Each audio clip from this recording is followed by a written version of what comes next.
亲爱的朋友们，欢迎来到微光夜读。老板脑溢血死在了厕所，死状惨烈，挣扎了很久才痛苦地死去。他手里攥着手机，上面有99个未拨出的电话。接下来开始我们本期故事，记得点击订阅并开启小铃铛。一大早，老板就气势汹汹地把所有人叫到办公室。你们也不看看自己业绩怎么样？上班摸鱼都摸到厕所里了。众人面面相觑，上个厕所都上出问题了吗？老板指着 HR 经理张静说：“今天务必提出一个解决方案。”张静应了一声，然后老板让大家各自回去工作。作为公司情报中心的行政部，必须得吃到第一手的瓜。于是我问前台菲菲到底怎么回事，菲菲捂着嘴悄悄告诉我，今天一大早老板娘拉肚子去洗手间，结果里面3个坑都有人，老板娘就贴着耳朵偷偷听。我脑子里马上就浮现出日本小电影的情节了啊！老板娘好这口，这也太变态了吧！菲菲连忙摆手，不是你想的那样，就是听里面在干什么。结果老板娘听到有人在厕所里刷视频，老板娘气得连厕所也不上了，直接给老板告状说有人在厕所摸鱼。于是老板大发雷霆，直接召开了全体员工大会，重点整治上班在厕所摸鱼这个事情。其实我非常能理解大家，自从老板娘来了以后，在每个人的工位上安装了监控，除了销售部之外，办公室不允许用手机，更不能给手机充电，工作电话只能用座机。办公室控制饮用水，控制卫生纸，统一穿工作服，还得自己买，而且遮得严严实实的，生怕老板动了色心。不过我觉得他老人家想多了，就老板那个样子，我就算穿了情趣内衣，也可能只是觉得好看，并不是为了引诱他。我觉得上厕所看看微信，刷个抖音，并不算摸鱼。毕竟你蹲在那儿闲着也是闲着，总不能把电脑搬过去一边工作一边上厕所吧，那样我觉得我会上不出来的。但是老板既然说话了，作为 HR 经理的张静也需要做点事情，于是就来找我商量。老板娘是人事行政副总，所以张静经常会拉着我这个行政经理背锅。事情很简单，不要让员工在上班时间在厕所里摸鱼，那么给厕所装个信号屏蔽器就好了。一个没有网络的手机就等于是砖头，他们总不能在厕所玩单机游戏吧？我把我的想法说给张静后，我们俩一拍即合，于是就把这个计划报给老板。第2天就顺利地在厕所安装了信号屏蔽器。我虽然觉得不舒服，但是只要能满足老板娘的要求，这点不舒服不算什么。毕竟比起其他天怒人怨的做法，厕所里的信号屏蔽器真的不算什么。就当是坐了个飞机，还是头等舱，才过了几天就出问题了。有些人在上厕所之前会把屏蔽器关了，等上完厕所出来再把屏蔽器打开。又过了一阵子，这种习惯就开始传染，几乎每个人进去都会顺手关了屏蔽器。放眼看去，整个公司就老板和老板娘严格执行公司的规定，也就只有他上厕所没有网络。但是纸终究包不住火，总有人上完厕所忘记打开屏蔽器。结果老板娘坐在马桶上思考人生的时候，手机突然响了，吓得她杀猪一样的叫了起来。当时她可能处于冥想中，自己的手机在没有信号的地方突然就响起来了，跟闹鬼似的。可能亏心事做多了，吓得人直接从马桶上跳了起来。菲菲猜测老板娘的名牌衣服受到马桶的攻击，导致老板娘开始极度暴躁，开始排查是谁关掉的。整个下午大家都不能工作，一个个的去老板娘办公室谈话，汇报当天下午的行踪。无奈大家团结一致，老板娘并没有查出来到底是谁关的屏蔽器，最后只能把张静叫进去撒了半天气，并且让张静用铁皮盒把屏蔽器锁起来，而且在洗手间门口放了一个登记表，进去上厕所的时候要登记一下。我听了无奈地摇头，真后悔在一个有老板娘存在的公司工作，尤其这个老板娘还负责管我。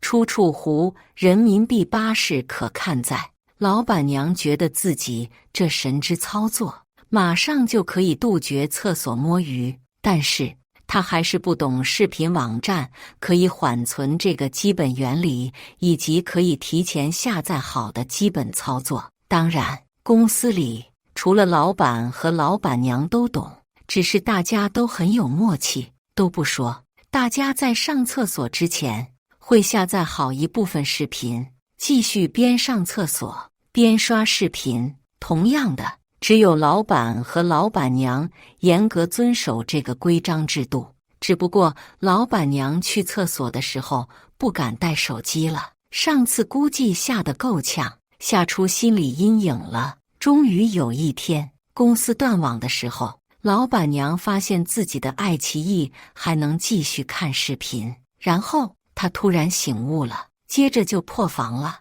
把张静叫进去又骂了一通，为什么不告诉她可以离线看视频，然后把我也叫进去商量怎么办。张静说，要不在厕所里安装个定时器，进去按一下，超过5分钟就发出警报。老板你就知道了。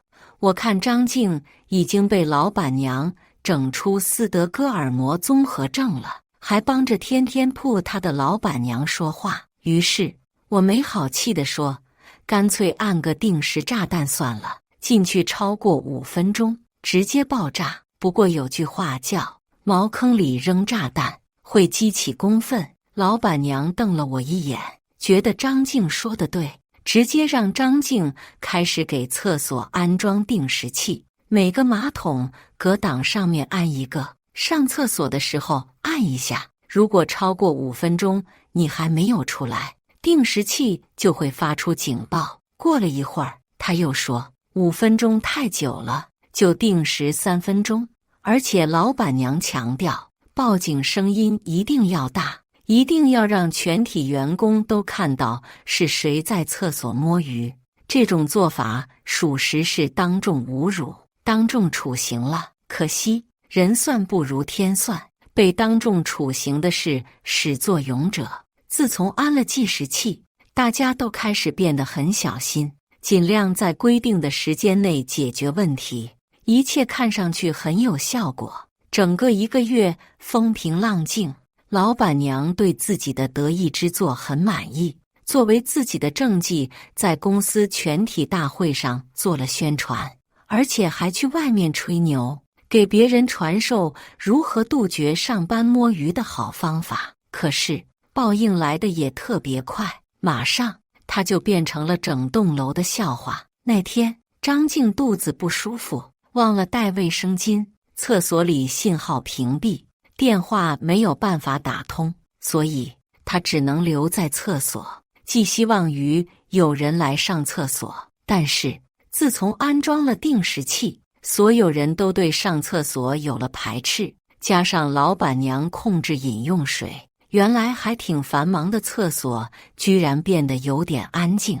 张静等来等去，就是没有人来，最后他只能眼睁睁地等着定时器报警，让人来拯救。于是刺耳的警报声响彻整个公司。我一听到警报声吓了一跳，赶忙站起来看发生什么事情了。突然隔壁办公室的人开始往外跑，我也觉得不对劲，马上站起来就朝楼下跑，连自己手机和钱包都来不及带。办公室的人看我跑，都不知道发生什么事情，也跟着我一样站起来就跑。我们公司在10楼，我跑到9楼的时候，9楼的也跟着我一起跑。一刹那，整栋楼的人都往楼下跑，电梯也不敢坐，楼道里乱作一团，有人鞋掉了，有人脱了高跟鞋拿在手里跑，还有人想回去拿自己的物品，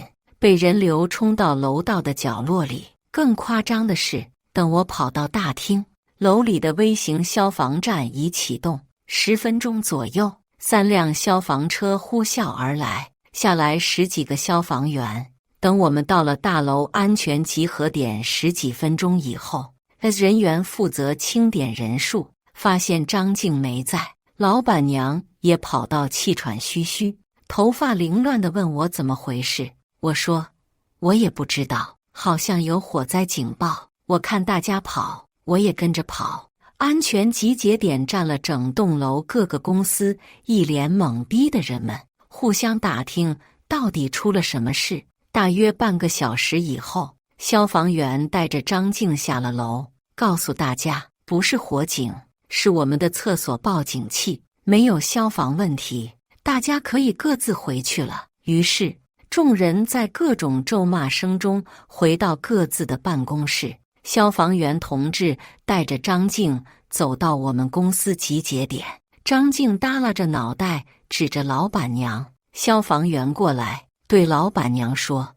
你是老板，懂不懂法呀？跟我们走一趟，瞎折腾个啥？”老板娘还想挣扎：“跟你们去干嘛？我还要上班呢。”还没说完，辖区的派出所已经来了。派出所的人口头传唤老板娘去派出所配合调查。下午快下班的时候，老板娘才回来。她一进门就开始大发雷霆，指着张静直接开骂，整个办公室都是她的声音。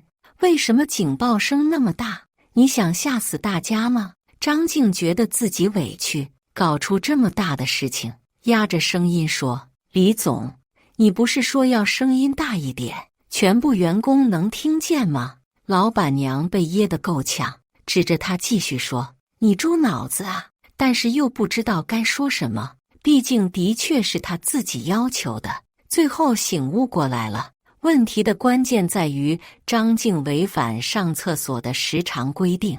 你待厕所里干嘛呢？我来大姨妈了，没有带卫生巾，只好等着有同事进来借一片。老板娘又噎住了，一肚子气，不知道如何撒。毕竟作为女生，这种事情也应该能理解，但是还得把气撒出来。于是接着说：“你脑子呢？算了算了，滚吧！你这个 HR 经理也别做了。”此时的张静做不做 HR 经理对他来说其实区别不大，毕竟让整栋楼的人狂奔10几分钟到广场集合这种光荣的事迹，可以确定地说，在附近这一片公司里，几十年内都会是传说。张静跟着我到了我办公室，说她不想干了，这都是啥事吗？我劝了半天，看见老板娘把张强叫了进去。张强是张静下面的办事员，擅长阿谀奉承、溜须拍马，估计老板娘让他接张静的工作。由于之前的失败操作，我和张静被老板娘排除出保卫厕所计划的核心决策层，张强成了这个项目的核心人员。他这几天不停地进进出出老板娘办公室，肯定在密谋什么事情，估计是要来个大的。我就怕他来不了大的，拉一个大的出来。果然，密谋多日以后，张强开始采取行动了。下午的时候，办公室来了几个装修工人，要把菲菲的前台桌子搬到厕所旁边。菲菲听说后，哭得梨花带雨的来找我。我是来做前台的，不是做厕所管理员的。我真的被老板娘和张强气死了。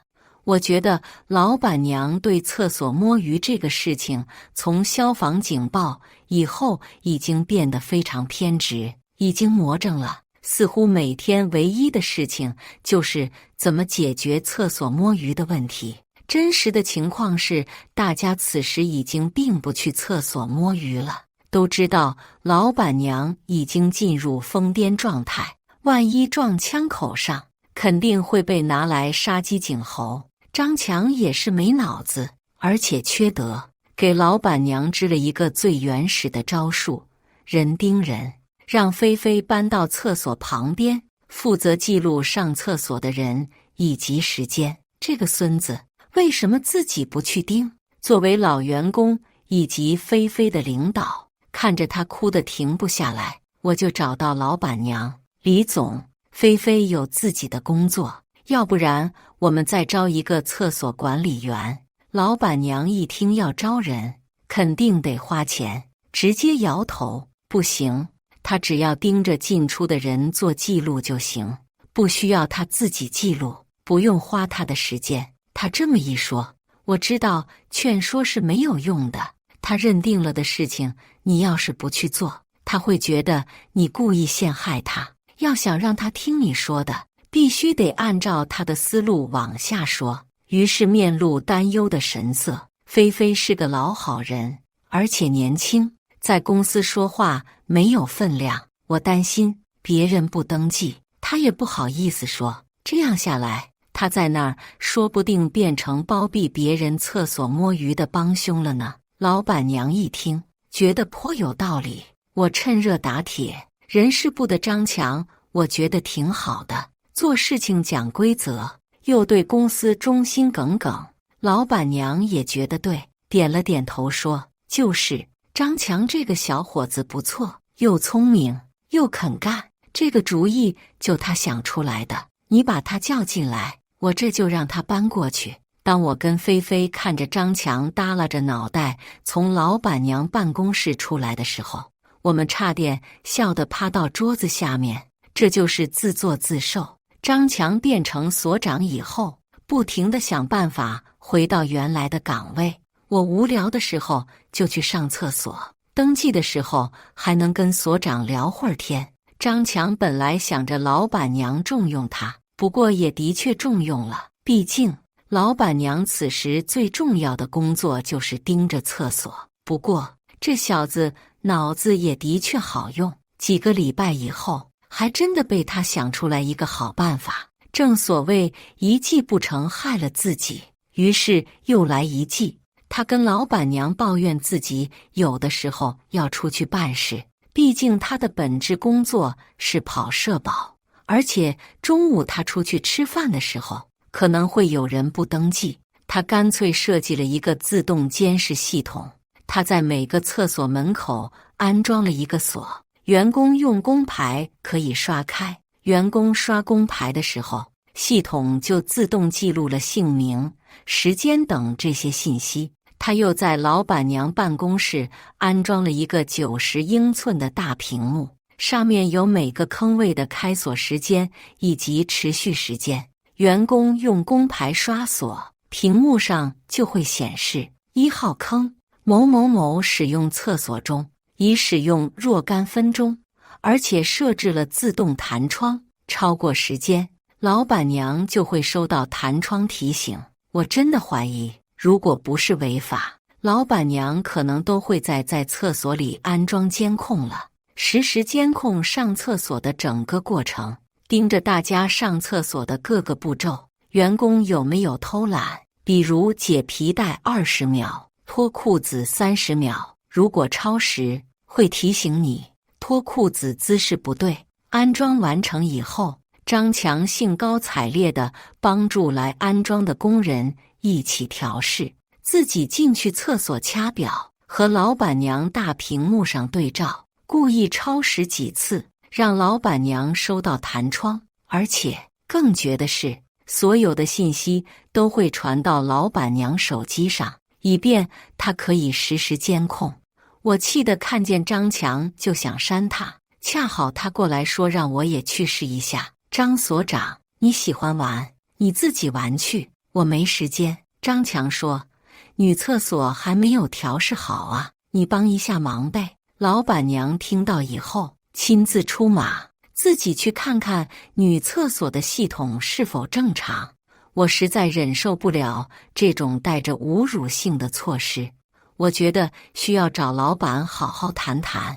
就照老板娘这么折腾下去，员工迟早会走完，公司也就黄了。说干就干，当天下午我就去了老板办公室，跟老板把这个事情的前因后果说了一遍。听完后，老板居然面无表情，然后问了我一句：新系统上线以后，是不是厕所摸鱼的人少了很多呀？我被问蒙住了，一时不知该如何回答。是的，因为大家觉得这种侮辱性的措施太欺负人了，所以大部分人甚至避免在公司上厕所了。早上出门在家上厕所，中午吃饭去外面上，下班以后憋着回家上。老板笑眯眯地说，这样不好吗？公司还省了水费，而且更多的时间用在了业务上。我心里几万头草泥马奔腾而过，果然是不是一家人不进一家门。我之前以为老板只是想给老板娘找个事情做，省得在家里无事生非。现在看来我大意了，他就是把老婆叫到公司来盯着我们的，就这么玩吧。公司迟早黄了。可能我嘀咕出了声，老板问我，你说什么？我吓得赶紧说，没事没事，老板，我也觉得是好事。说完，赶紧从老板办公室出来，爱咋咋地吧。回到自己的座位上，恰好张静在等我。他跟我说，张强的任命通知马上就来了，他可能要离职了。我劝了他几句，不过我心里也清楚，他留下来也不会有好日子过的，还不如早死早超生。用不了多久，说不定我也提桶跑路了。他接着说，我想找张强谈一谈，争取拿个赔偿。我听笑了，你怎么这么天真？张强跟老板娘双剑合璧，走的时候不让你赔培训费，你就谢天谢地吧，还要赔偿金。张静听完也非常同意，但是现在外面行情又不好，所以打算先苟着，同时在外面找工作，找到以后再提辞职。新系统顺利上线，但是用处不大了，因为大家上厕所的欲望几乎没有了。老板娘又开始得意了，毕竟这个措施真的是一劳永逸了。但是另外一个问题出现了，老板有前列腺炎，通常的表现就是尿频、尿急、尿不尽。他又比较好面子，毕竟老板嘛，总想让人觉得他精力无限，身体健康。新系统上线以后就比较尴尬了，一方面办公室里的人都不愿意去公司上厕所，用菲菲的话就是他在公司上厕所感觉像在大街上拉屎一样，上个厕所有可能被一群人围观，而且时间久了还会弹窗。这个设计也很脑残，万一有个便秘什么的，老板娘手机估计嗡嗡嗡的一直不停弹窗。另一方面，老板上厕所的频率没有降下来，但是基数小了，就显得他去的更加多了。我们部门负责 IT 的小哥跟我说，上个月老板上厕所占了公司上厕所总次数的30%。有了这个数据，我觉得我可以再次尝试问一下老板，取消掉这个弱智系统。毕竟这些东西记录下来，万一传出去，那也是相当的丢人啊。于是我就让石头把数据导出来，找到老板，打算拿这个例子劝他记录了数据传出去，多尴尬。老板看完数据以后，脸色特别难看。虽然健康方面的事情没有什么丢人的，但是一个人上厕所的次数占了公司的30%，这种事情传出去，估计会超越老板娘把一整栋楼的人疏散到小广场。成为整个园区近10年内更炸裂的传说。他匆匆忙忙关上门。这种数据公司没几个能看到吧？经理们和 IT、HR 都有权限，不过属于隐私啊。按道理来说，没有人专门去看。不过防人之心不可无啊，万一水手欠把这些数据发出去，我也不知道会有什么后果呀。老板若有所思，点了点头。的确，公司考勤系统或者其他系统都还几个人有权限。张强这个厕所考勤系统也接到了公司打卡考勤系统里，毕竟需要调用到工牌信息。我觉得这次稳了，毕竟老板也是受害者了。如果继续统计下去，迟早他一个人上厕所占公司30%，这个消息会公布于众。老板沉思片刻，然后跟我说：“你把 IT 叫进来。”我想着，看来老板也不喜欢当街拉屎的感觉，估计能感同身受了。于是兴冲冲地跑出去，然后跟大家使了个眼色。刹那间，办公室出现了愉悦的气氛，大家觉得这个弱智走到头了。只是万万没想到，我们还是高兴得太早。IT 小哥进去半天，我们几个马上聚集起来等消息。菲菲还很激动，觉得老板会伸张正义。终于，持续半年之久的厕所大战可能会告一段落。再不济，回到张强人盯人的阶段也挺好，我们就可以没事就去嘲讽一下张所长。但是一会儿 IT 出来拿着电脑进老板办公室，我就感觉越来越不对劲了。老板到底在搞什么鬼？直接取消系统就完事了，反正大家也没有真的在厕所里摸鱼，只是上厕所的时候看看微信，刷刷知乎而已。果然，我高估了老板的下限。IT 一会儿就出来了，然后直接到我办公室，给我汇报了老板炸裂的操作。老板说，他和老板娘去厕所系统设置一下，不用记录，也不用报警，其他人照旧。干得漂亮，合着公司就你们2个是人吧？菲菲看着自己的想法没有实现，气呼呼地走了。IT 后来跟我说，他也愣了，以为是取消这个系统的，结果老板来了个出其不意，取消是取消了，但是只取消了他自己和老板娘，其他人继续忍受这个弱智系统带来的当众处刑的感觉。我本来想去劝劝老板，但是又放弃了，人家夫妻同心，其利断金，我再说多了，老板娘可能还觉得我多事。张强正式被任命为 HR 经理的通知下来了，张静当天就走了，我恭喜了他一下，毕竟以后可以不用体验那种当众拉屎的感觉了。他也无奈地笑了笑。张强开始跟着老板娘继续加强劳动纪律管理，饮水机旁边也安装了监控，甚至打印机都开始记录打印内容，确保我们没有打印跟工作无关的文件。厕所现在已经变成了公司的禁区，除非忍不住，大家尽量选择在外面解决。老板娘露出了久违的笑容。在这个厕所大战的最后决战中，他赢得彻彻底底。别说摸鱼了，正常上厕所的都少了很多。当然，这可能也是老板和老板娘的目标。老板娘的办公室变成了大型监控室，她可以看清楚每个员工的实时状态、厕所坑位的占用情况、打印机打印文件的内容、饮水机的监控等。有几个同事因为神经衰弱选择离职。